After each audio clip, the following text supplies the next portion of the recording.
அனைவருக்கும் வணக்கம். நீங்க ரொம்ப காரமா வத்த குழம்பு செஞ்சு சாப்பிட விரும்புறீங்களா? அப்படின்னா உங்களுக்கு தான் இந்த பதிவு. இந்த பதிவை முழுசா பாருங்க. ஆம், அதுக்கு முன்னாடி நம்ம பிஎஸ்என் கிச்சன் யூடியூப் சேனலுக்கு நீங்க சப்ஸ்கிரைப் பண்ணலன்னா இப்பவே சப்ஸ்கிரைப் பண்ணிக்கோங்க. நான் மறுபடியும் சொல்றேன், மறக்காதீங்க. உங்களுக்காக தான் இந்த சமையல் வீடியோ பதிவு.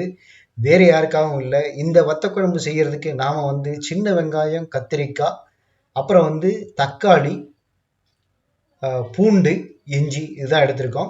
எல்லாத்தையும் காயெல்லாம் நல்லா அலம்பிட்டு சின்ன சின்னதாக கட் பண்ணி வச்சுருக்கோம். இப்போ ஒரு வானிலையில் நல்லெண்ணெய் ஒரு 3 ஸ்பூன் அளவுக்கு நல்லெண்ணெய் ஊற்றிட்டு அதில் கடுகு, வெந்தயம், கொஞ்சம் உளுத்தம் பருப்பு, அடுத்ததாக நான் இதில் கருவேப்பிலை சேர்க்குறேன்.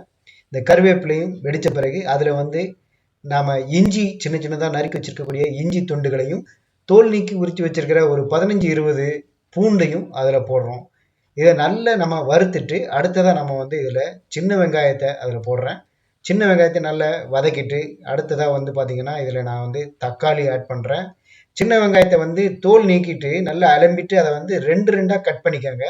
கட் பண்ணி போட்டிங்கன்னா சீக்கிரமாக அது வதங்கிடும். அடுத்ததாக 2 தக்காளி நறுக்கி வச்சுருக்கேன், அதையும் அதில் போட்டு நல்லா வதக்குறேன். இந்த தக்காளி லேசாக வதங்கிய பிறகு அடுத்ததாக நான் கத்திரிக்காவை நான் இதில் ஆட் பண்ணுறேன். ஒரு 2-3 கத்திரிக்காய், வயலட் கத்திரிக்காவை நான் இதுக்கு நான் எடுத்துக்கிறேன். இந்த கத்திரிக்காவையும் போட்டுட்டு நல்லா நான் இதை என்ன பண்ணுறேன், வதக்கிக்கிறேன். இது லேசாக ஓரளவுக்கு வதங்கின பிறகு நாம் அடுத்தடுத்து இதில் மஞ்சள் தூள் ஆட் பண்ணுறேன். கொஞ்சமாக ஒரு 1/2 ஸ்பூன் அளவுக்கு மஞ்சள் தூள் ஆட் பண்ணுறேன். இந்த மீன் டைம் நான் ஒரு எலுமிச்சம்பழம் அளவுக்கு நல்ல புளியை தண்ணியில் போட்டு நல்லா கட்டியாக கரைச்சி தனியாக எடுத்து வச்சுருக்கேன் ரெடியாக. இப்போ கொஞ்சமாக நான் இப்போ மஞ்சள் தூளை ஆட் பண்ணிக்கிறேன். ஒரு 1/2 ஸ்பூன் மஞ்சள் தூள் ஆட் பண்ணிக்கோங்க, நிறைய தேவையில்லை. உப்பு ஒரு 1.5 ஸ்பூன் அளவுக்கு இதில் ஆட் பண்ணிக்கோங்க. அடுத்ததாக 2 ஸ்பூன் அளவுக்கு இதில் சாம்பார் தூள் ஆட் பண்ணிக்கோங்க.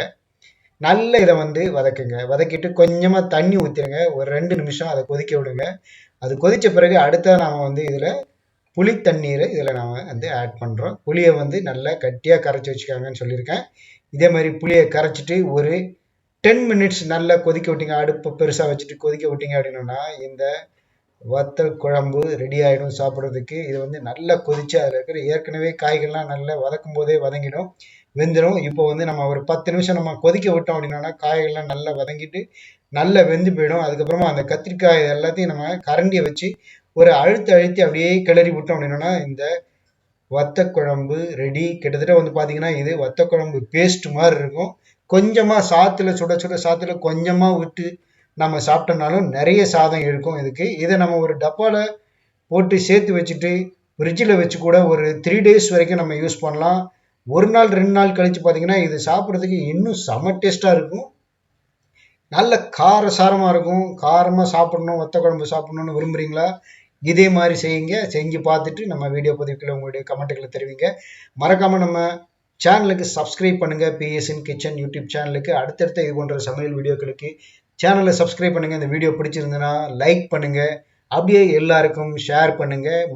மறக்காமல் அடுத்த ஒரு சமையல் வீடியோ பதிவில் உங்களை சந்திக்கிறேன். இது பிஎஸ்என் கிச்சன். நன்றி.